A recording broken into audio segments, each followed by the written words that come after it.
The Legend of Zelda Breath of the Wild is honestly one of the most challenging Zeldas in a long time, but I've got some spoiler-free tips that'll help you get started. I'm Kyle Hilliard.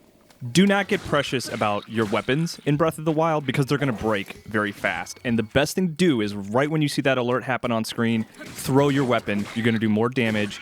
And also, there's going to be a stronger weapon right around the corner. So just don't get precious about anything.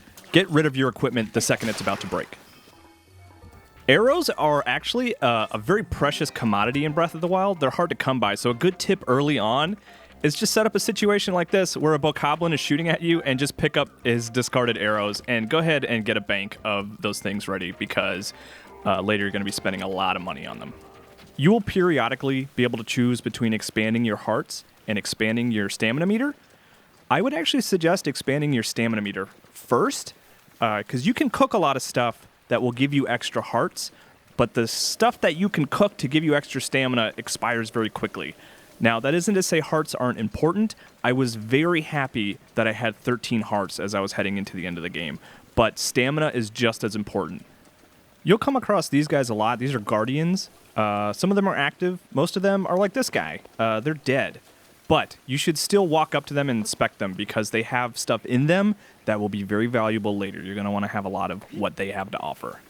It's up to you to fill out the map. You're not going to find a lot of icons there that are put there for you. You have to mark your map. So when you see something interesting, you want to go ahead and mark it yourself. You're not going to remember where it is. Don't trust yourself to do it. Like I see some chests here.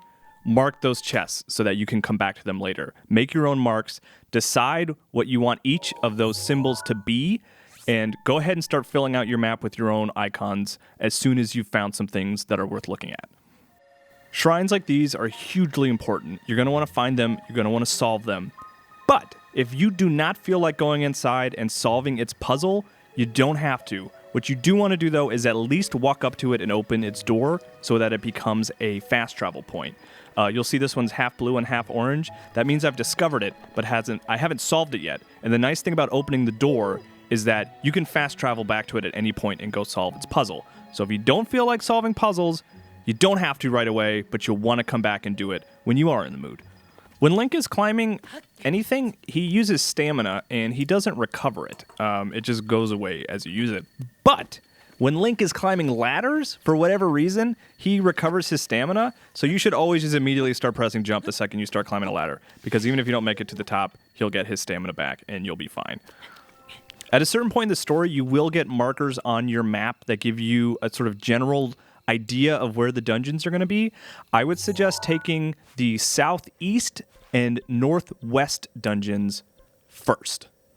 This might sound like a surprising tip, but I actually recommend that you leave motion controls on. You can still do your normal aiming. I'm aiming with both control sticks here, but using the motion controls makes it really easy to dial in those really specific hits. So I know motion controls aren't for everyone. I totally appreciate that, but don't immediately turn them off. Leave them on for a while and try them out and see what you think. Shrines are super important. You're going to want to find as many of those as you can, but almost equally important are these things, which are stables. They got giant horse heads on them. When you find them, they let you sort of get horses and add horses to your stable, literally. And there's also always people nearby who will give you clues about what's happening nearby, maybe like points of interest, or they'll sell you things that you need. So whenever you see a stable, you're going to want to go walk up to it. And also, at a stable, sometimes you'll see this guy. When you see this guy, make sure you talk to him and take note of what he says and where he suggests you should go. You should do it.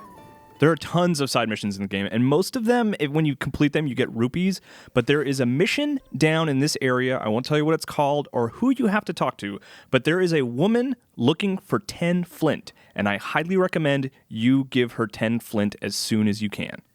So shield surfing is awesome, and you should always do it when there's a hill. It's a great way to pick up speed. It's a little tricky. You gotta jump, press left trigger, then A, and whenever you see a hill, man, you just gotta go for it. You know, like just be the hero of time that likes to go surfing and just do it right. Don't forget that you can do it.